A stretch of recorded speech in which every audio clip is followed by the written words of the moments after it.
Happy Saturday. Everything is going great as far as my day off from training. And it's funny because I was reading this research yesterday about endomorphs. This was a bulking regimen, but it was talking about the importance of cardio for endomorphs and how endomorphs, I mean, actually on this programming, the endomorphs were actually doing 6 days a week of cardio. And you know what? When I was having great success, I was actually doing about 6 days of cardio, at least 5.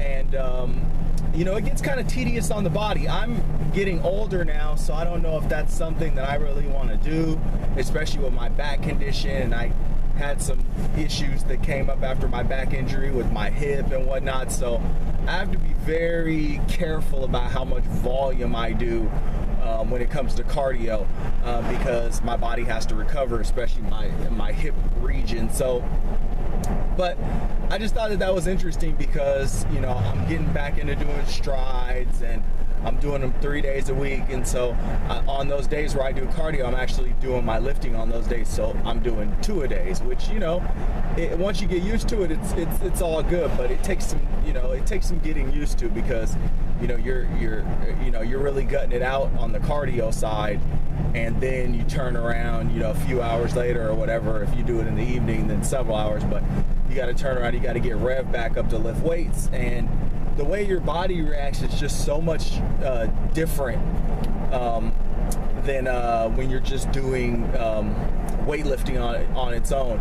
You know, when you well, as far as I'm concerned, you know, my situation, I am so close to the time that I actually do lift from ending my cardio that my heart rate jumps up really quickly. So I tend to sweat a lot more when I weightlift after the cardio. So, you know, in that sense, it's good. But you know, you tend to feel a little bit more lethargic and a little bit more tired. And I actually fast for both of those sessions from the night before. So it's pretty difficult, but you know, hey, it is what it is. That's what I need to do for my schedule, especially going forward, because my schedule is going to be all wacky for the summer, because I got engagements that I have to take care of for, you know, the majority of the summer every day. So, you know, this is the schedule that's going to work for me to train consistently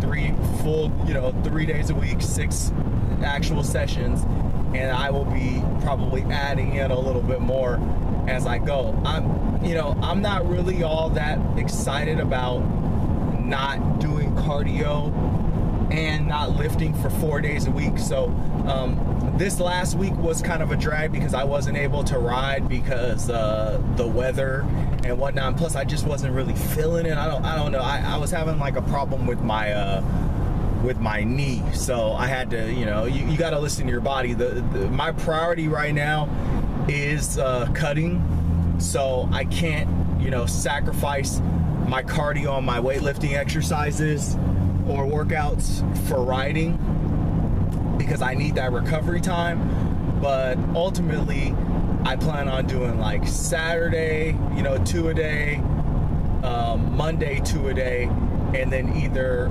Wednesday or Thursday my other 2 a day. And so between Sunday, Tuesday, Wednesday, and Friday, I would like to ride twice. That's, you know, that's my hope, to ride 2 of those days, and then take, you know, the other 2 days totally off, which is most likely I'm looking at probably Sunday and Fridays off.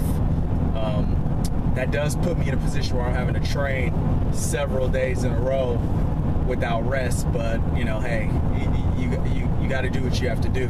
You know, some days are going to be tough. So on to more important stuff for the endomorph individual who needs a little jump start on fat loss. I'm doing it today because I have to do it, because that's just my situation today. But what you really need to think about doing, and I've talked about this in other videos, and I'm going to talk about it again, and I'm going to talk about it again, I'm going to bring it up again, because we talk about stuff that is everyday reality in in concern of, or in regards to burning fat for an endomorph. You have to figure out a way to consistently eat out at places where you can count your calories or count the macros. Pretty, you know, solid, you know, not like loosely, but tightly track that stuff, you know, and if you can't, then I say find a place where you can, you know. I'm not advertising for any of these places, but I know that a lot of people like to eat at, you know, Mickey D's, for instance, because they provide the nutrition facts for their food. Most of the fast food places do. It may not be the healthiest food for you. They do have salads there, and they do have, you know, other things that are vegetarian options that are there that aren't lined with a bunch of fat and hormone products. But, you know, places like that, you know, restaurants where the nutrition facts are available to you. You know, you don't really want to be eating out at places where the nutrition facts are not available, because if you're not counting your macros and counting your calories tightly, you're not going to learn your body, and you're not going to be able to burn fat efficiently. See, and there's a difference between losing weight and losing fat. See, I'm talking about ways of oxidizing and losing fat. That's calorie deficit. And not only calorie deficit, because you're an endomorph, you got to worry about insulin sensitivity and spiking your insulin. So if you know, like myself, that you only can have 172 grams of carbs in a day, if you loosely track, then you're going to have some issues. So you have to really do a better job of tracking your calories and making sure that you're not going over those carbs if you're an endomorph. You got to be careful. So, word from the wise, if you can control the situation, I mean, you know, in some scenarios, you know, it's a special occasion and different things like that, but if you're in a situation where you can control the calorie, you know, the calorie intake through picking a place where the nutrition facts are available to you, do that.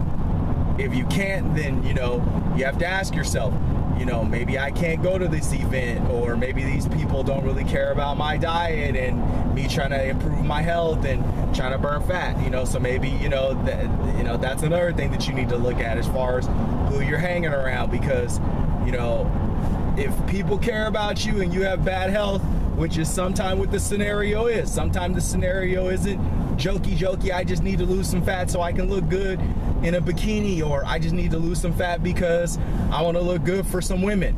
You know, sometimes it's, you know, a heart condition, it's, you know, really bad health, and these, you know, changes need to be met. These behaviors need to change.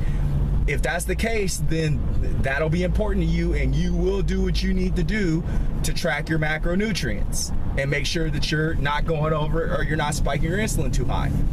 As an endomorph, I can't bring that up enough. You gotta watch the carbs. You gotta watch the carbs. You gotta watch the carbs. Happy Sunday.